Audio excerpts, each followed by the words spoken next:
How do you like them apples? Yoink. Damn it. I mean, is this... No. This... Actually, wait. This might be game right here. Let me see. Because I have 5 creatures on the board, and you have 1 blocker. So... Oh, my God. It's so close, bro. Oh, damn it, but I don't have a crashing drawbridge, so I can't give my shit haste until end of turn. Damn it. But I do have a knight.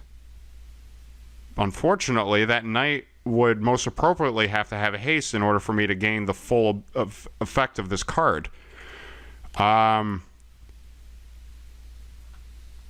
All right, well, because I can do... I could do the both, actually. Okay, here we go. I'm going to pay 3 to cast a Heraldic Banner. When I cast the Heraldic Banner, I'm going to choose white. All right.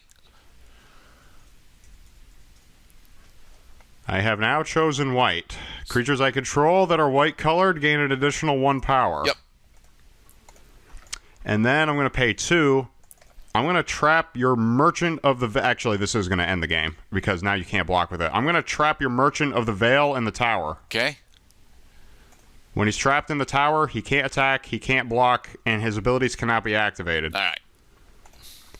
And then I'm going to swing into you with everything I got for 6, 9, and 11 damage. All right, then. I have loosed. And let me point out, too, that I had to look up a ruling very, very quietly, because I was thinking of putting Trapped in the Tower on the Embereth Skyblazer, but Embereth Skyblazer also happens to have an ability that will temporarily give him flying. Well, even if you temporarily give a creature flying... It's no longer a legal target for a Trapped, so...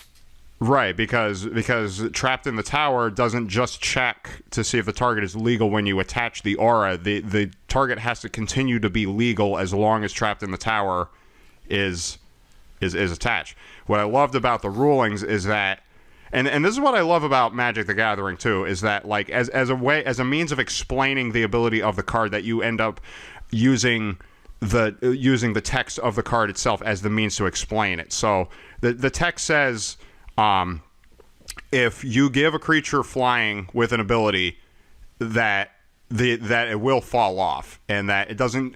It used the words, it doesn't go back to being stuck in the tower when the ability wears off, which I thought was very cute. Awesome. It's nice that there are numerous ways to have the game explained to people, that, you know, if in case one method doesn't work, that you can resort to others in order to get the message across. Mm-hmm. Now, what did we learn today, Mr. Gerdat? That the Flyers in Eldraine are actually a little bit too pushed, to be perfectly honest. You think? Yeah. There are a couple of things that I didn't actually get to show off. You and Formation and Redcap. Oh, and Ferocity. Yeah. So the thing that I was going for specifically was loot bonuses, because loot bonuses with Alliance.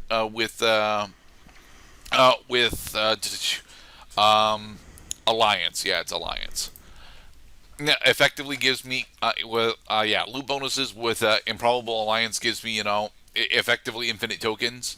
And from there, I can use either combat tricks like Barge In or Embereth in order to just run over you relatively quickly, and I can then also capitalize on Raging Redcap's double strike that way as well. Bring to Life is actually a very, very powerful animation spell, pushing your Cauldrons and Eggs to 4/4s. It's very nice.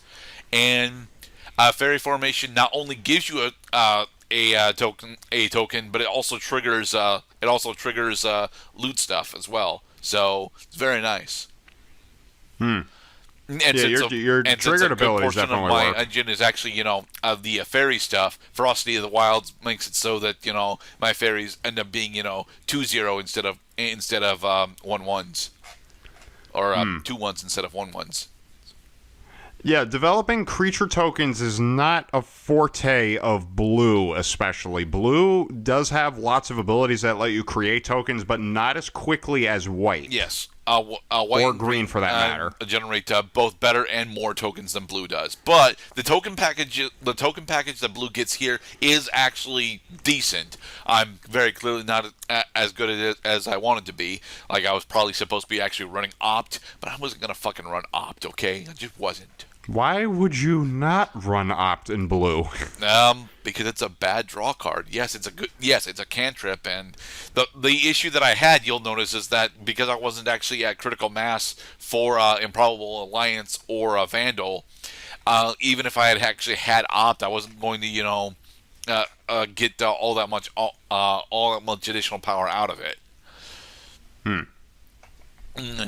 Hey, questing beast. This thing doesn't need banned, but it definitely should get, hit some places. Damn thing is so fucking pushed. I don't think so. I think that he's balanced just well. Not really. He can't be blocked by creatures with power 2 or less, so a majority of Death Touchers can't actually hurt him. He has Vigilance, so he gets to attack for free. He has Death Touch, so he can trade with literally everything, and he's got Haste, so he can start swinging the moment that he comes out. The only actual downside of Questing Beast is that he costs 4 mana, but he's so pushed at 4 mana that it's fucking ridiculous. Plus, he gives a lore bonus that makes it so that your creatures are guaranteed to actually inflict combat damage, meaning that anything else that you have with Death Touch is going to either trade or kill with stuff if you manage to spread First Strike around as well. Questing Beast is fucking horrendously pushed. The set is renowned specifically for having a lot of its bigger, more high value cards pushed like all hell, like Fires of Invention and the Adventure package as a whole is actually pretty pushed. Like, the ability to cast a relatively low power sorcery and then turn it into a meaningful creature actually does effectively double or triple the value that you get out of creatures. Like, Bring Me to Life. If I actually cast the animation spell on this and then get my fairy out on top of it, I've spent 6 mana over 2 turns, but I have 6 mana on a 6/6 effectively. But yeah, Questing Beast is hilariously fucking pushed.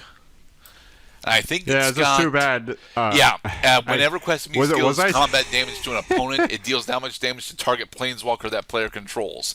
So it can kill Gideon. Well, what it does is that it makes it so that you don't have to choose between, do I attack the planeswalker or do I attack the player? The answer is always just attack the player, because as long as Questing Beast hits, then the planeswalker gets hit too. Yeah. So, more or less what we actually figured out is that the set is significantly more pushed than just Oko. And I admittedly hadn't known that. I knew that Fires of Invention and the Adventure package were pushed, but I didn't think that both blue and white got this many damn flyers. And White's Taxes gameplay is actually really well represented as well.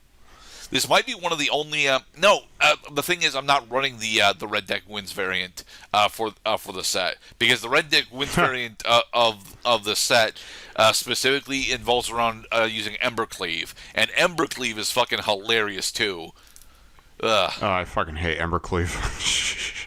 So, double strike. If you're willing to put limitations on what's actually allowed, like, axing Oko, maybe axing Fires of Invention, and probably picking out, individual problem cards in the set, this is actually a relatively fun set to play in Limited. But you have to go in doing that, or else everyone just runs Oko. And then it becomes, hey, we have a shitload of deer flowing around. Is anyone going to swing? Is anyone going to swing? Right. I think they all left, Mr. Cloud. Uh, I do think that this set, despite how overpowered it is, and it is horrendously overpowered, is still fun to play with and explore. But yeah, the fact that it actually had, what was it, 5 individual cards banned in Standard all at once, Yeah, which is kind that's of a lot. hilarious because we just got a Standard ban list that has 9 Standard cards in it printed, a good portion of which from Tarkir, which I've not actually looked into. So